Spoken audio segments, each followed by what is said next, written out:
All right. So here we are on this calculation here for the coefficient of restitution of a basketball. We did that without much trouble.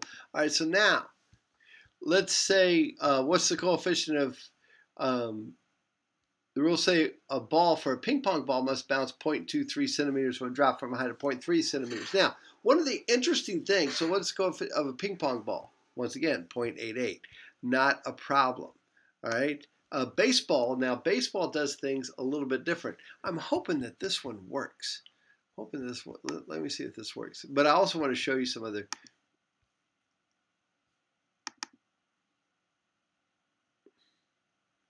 Is that going to work? Something happened.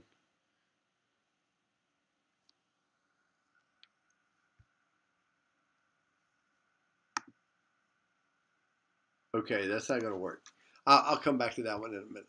Okay, and we'll show the baseball coming in and bouncing off here because baseball they use more velocity thing. But one of the interesting things that I found, which to me was interesting, the absent-minded professor was absolutely god awful. But anyway, is look at now. This is what scientists do: aerodynamics effects in a dropped ping pong ball experiment. Okay, this is at this is a published thing, printed in Great Britain, and it's an engineering thing, and it's about material science. You know, you might think, well, this is the silliest thing I've ever seen.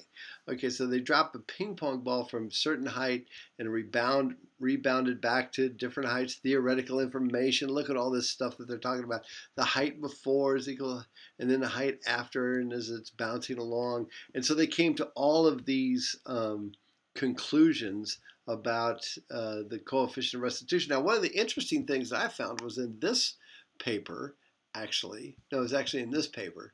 Yes, talk about nerding out completely. It's exactly what I did.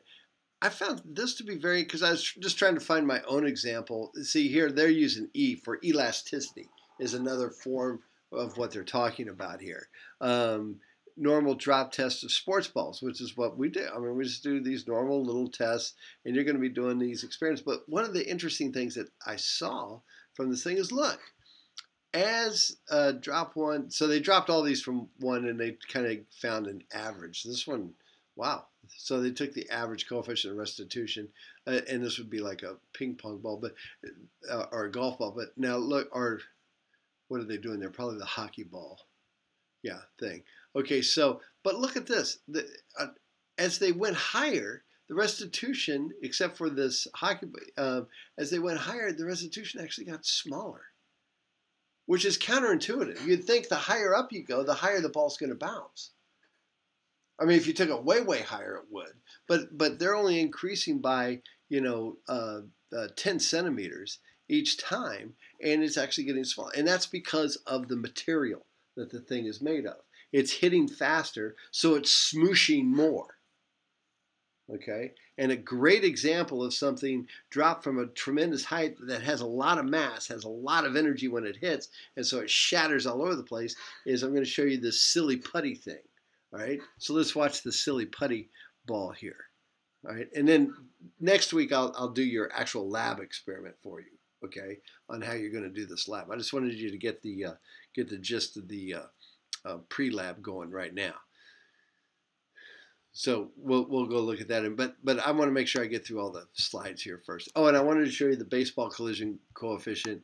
And the rules state that a ball shot 85 feet per second at 58 miles per hour at a wall of northern white ash, which is what baseballs used to, or bats used to be made of, but now they're made out of this oak, this different kind of oak, because white ash, which used to be a really hard, nice wood for bats, due to climate change, these weevils have torn it up and decimated the white ash forest. So baseball bats aren't made out of those anymore. Must rebound with a speed of 54.6 plus or minus 3.2% of the initial speed. So about 54.6 miles per hour. So the baseball must have a COR of 0.546. Okay. And however, may be a function of velocity at play speeds 135 miles per hour, the coefficient may be different. Okay, this is an area of current research. In other words, what they're finding is the faster things go, maybe the less it bounces back. And there's a lot that comes into effect there. All right.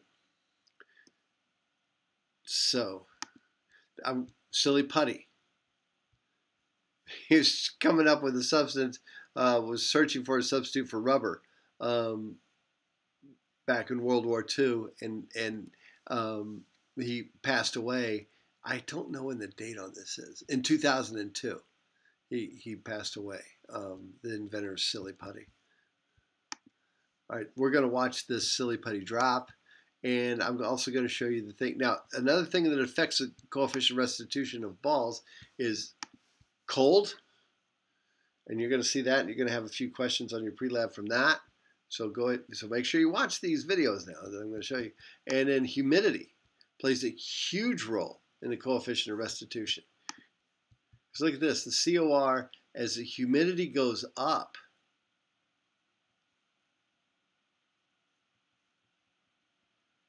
the COR goes way down. So if you're playing, well, the Tampa Bay Rays actually play inside because it rains every freaking day in the summer there. It's just kind of a drizzle.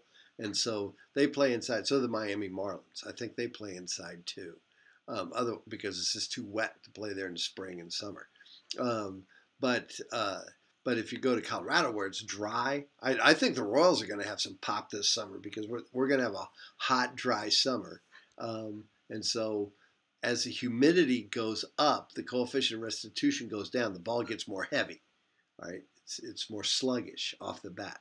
As the humidity goes less and less and less, the ball has a lot more pop off the bat. And so that's why the Colorado Rockies in their stadium, and they might have to do this in San Diego and LA too. Let's put them in humidors. LA has had one rainout in the 65 years that Dodger Stadium has been there. One rainout.